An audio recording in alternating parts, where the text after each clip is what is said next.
আম্বানিদের বিয়ের জন্য রাস্তা বন্ধ। মুম্বাই পুলিশের উপর ভয়ঙ্কর ক্ষেপে গেল আম জনতা।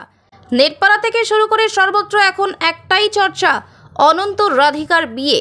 দেশের অন্যতম বিগ ফ্যাট বিয়ে বাড়ি, যা আগে কেউ দেখেনি। 12 জুলাই থেকে 15 জুলাই পর্যন্ত জিও ওয়ার্ল্ড কনভেনশন সেন্টারে বসতে চলেছে বিয়ের আসর। এদিকে যেমন সকলেরই নজর এই বিয়ের দিকে, অন্যদিকে নাজেহাল মুম্বাইবাসী। জানা গিয়েছে অনন্ত রাধিকার 3 দিনের এই বিয়ের জেরে বান্দ্রা কুর্লা কমপ্লেক্সে নতুন ট্রাফিক বিধিনিষেধ ঘোষণা করা হয়েছে। তারপরেই খুবই ফেটে পড়েছে জনতা, সোশ্যাল মিডিয়ায় সরব আম জনতা। এক নেটিজেন লেখেন, এই একটা প্রাইভেট বিয়ে, পাবলিক ইভেন্ট নয়।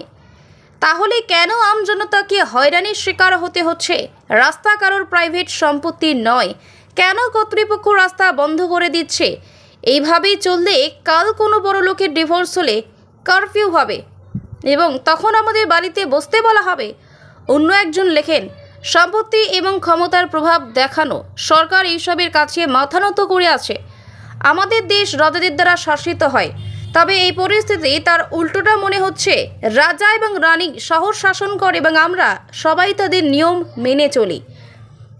আবার একজন লেখেন, একজন শিল্পপতির ব্যক্তিগত অনুষ্ঠান কবে থেকে পাবলিক ইভেন্টে পরিণত হলো?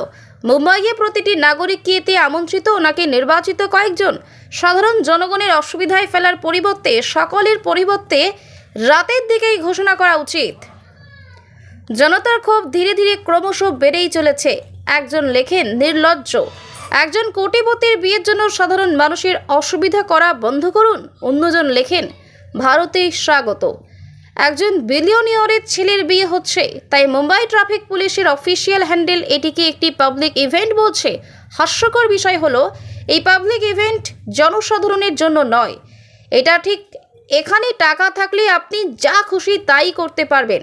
আবার একজন টুইট করে বলেন, মুম্বাই পুলিশ 12 জুলাইকে জাতীয় বিয়ের দিবস হিসেবে গণ্য করা উচিত। প্রসঙ্গত, 4 মাস আগে থেকেই শুরু হয়েছে অনন্ত রাধিকার প্রাক বিবাহ অনুষ্ঠান।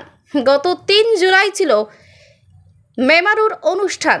5 জুলাই সঙ্গীত, যেখানে মার্কিন পপ তারকা জাস্টিন বিবার এসেছিলেন, যিনি পারিশ্রমিক নিয়েছিলেন 83 কোটি টাকা।